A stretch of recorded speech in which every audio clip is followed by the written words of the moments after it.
Des lionceaux éprouvettes, Octobre Rose et le QI des chiens, bonjour à tous, voici votre concentré d'actualité scientifique pour ce mardi 2 octobre.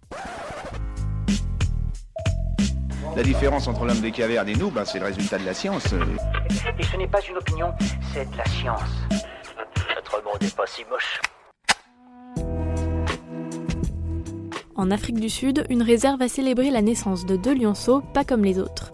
Victor et Isabelle sont les tout premiers lions éprouvettes, ils ont été conçus par insémination artificielle.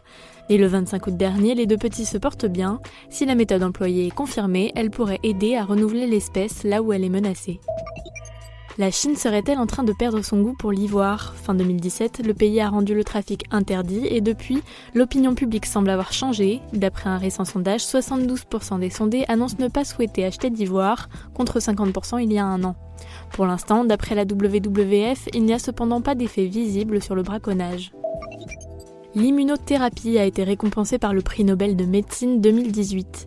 2 chercheurs ont reçu l'illustre distinction pour leur découverte sur le traitement du cancer par inhibition de la régulation immunitaire négative. Leur découverte a permis de développer une nouvelle stratégie de lutte contre le cancer. Du développement embryonnaire d'un poisson zèbre à la digestion d'un ver en passant par l'accouchement d'une puce, observez le vivant comme vous ne l'avez jamais vu. Les vainqueurs du prix Nikon ont été récompensés pour leurs vidéos microscopiques. On y voit à toute petite échelle la beauté du monde qui nous entoure.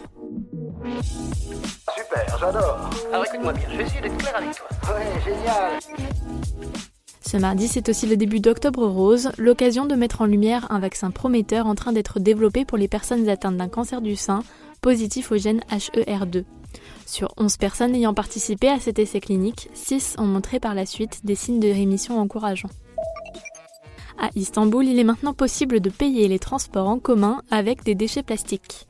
La ville a mis en place 25 distributeurs qui permettent de troquer bouteilles en plastique contre un titre de transport. La ville souhaiterait installer 100 distributeurs d'ici la fin de l'année pour tenter d'endiguer les 17 000 tonnes de déchets produits chaque jour. D'après une récente étude, nos amis les chiens ne seraient pas exceptionnellement intelligents.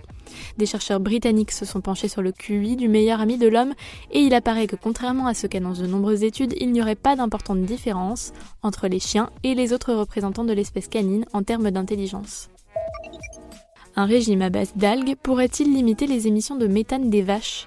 En France, les vaches seraient à l'origine chaque année d'autant de gaz que 15 millions de voitures. Cette nouvelle alimentation permettrait, même en petite quantité, de réduire de 24 à 58% les émissions de méthane dans l'atmosphère. C'est tout pour aujourd'hui, on vous dit à demain pour de nouvelles actualités scientifiques. Et pour continuer à suivre le podcast Maxi Science sur votre smartphone, rendez-vous sur les applications Deezer, Spotify et Apple Podcasts. Voilà. Il ne reste plus qu'à vous remercier de votre attention. Au revoir.